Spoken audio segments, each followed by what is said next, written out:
Heidi Roizen is a venture capitalist at SoftBank Venture Capital and former entrepreneur who knew the benefits of building a strong personal and professional network. Networking changed quite a bit throughout Roizen's career.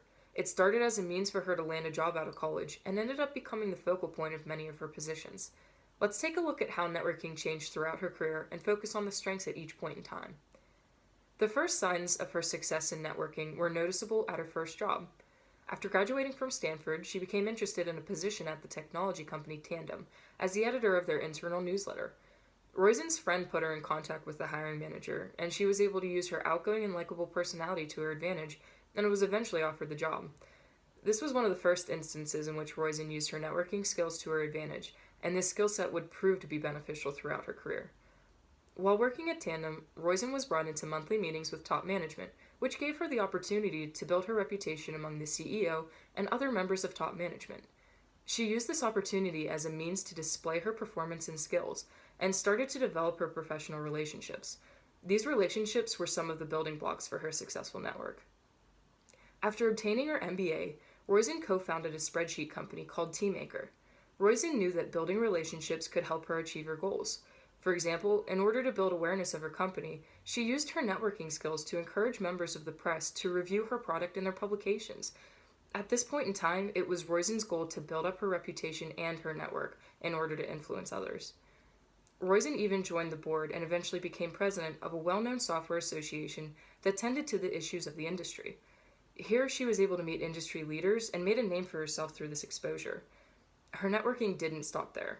Her position as Vice President of Worldwide Developer Relationships at Apple relied heavily on her networking skills. In fact, her job was to ensure Apple customers remained using Apple products during a pivotal moment for the company. She had to rely heavily on the network she had been building up until that point, and actually called in favors in order to ensure companies believed in and would continue to use the Apple platform. Her reputation and relationships helped her to influence software companies to continue using Apple products during this difficult time. Had it not been for her, Apple may not be the successful company we know today. Roizen was no stranger to leveraging her network. She eventually left Apple to start her career as a mentor capitalist, where she used her skills and contacts to help startups in the early stages of their work. At this point in time, she would go out of her way to find new career opportunities for people in her network. She would often refer colleagues to companies where they would be a good fit without expecting anything in return. Also in this position, Roizen was able to bring contacts and companies together if there was a clear benefit to both parties. She had a strategy for how to make connections within her network, but she knew it was only worthwhile to bring people together if there were mutual benefits for all parties involved. This became her rule of thumb. Roizen hosted parties at her house that were known to be great networking opportunities. The idea was that each person invited was someone Roizen liked on both a personal and professional level. This person would see enough familiar faces, which would create a comfortable setting for expanding their networks. Her parties brought people within the industry together and showed that even her personal life revolved around networking. Roizen eventually became a partner of SoftBank because of her mentoring abilities and high-level contacts.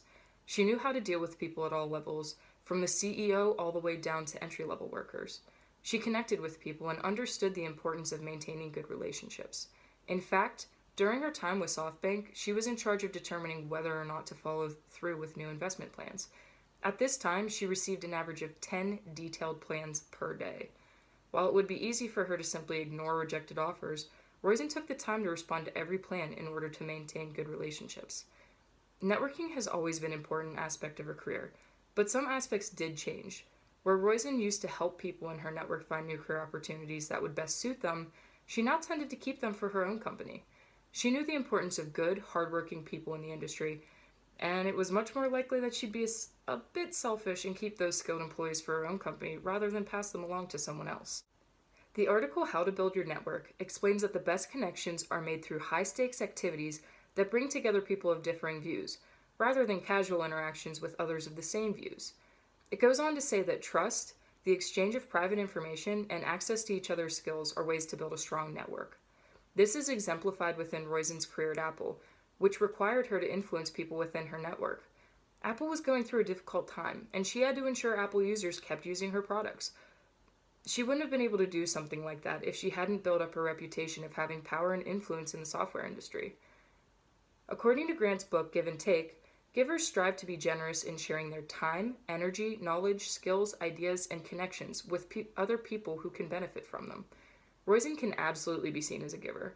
She willingly helped others without expecting anything in return.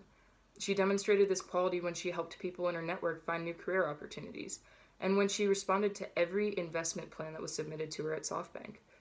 Grant explains that givers have the broadest, healthiest networking, continually make new connections while maintaining old connections, develop golden reputations, and accumulate significant knowledge and experience.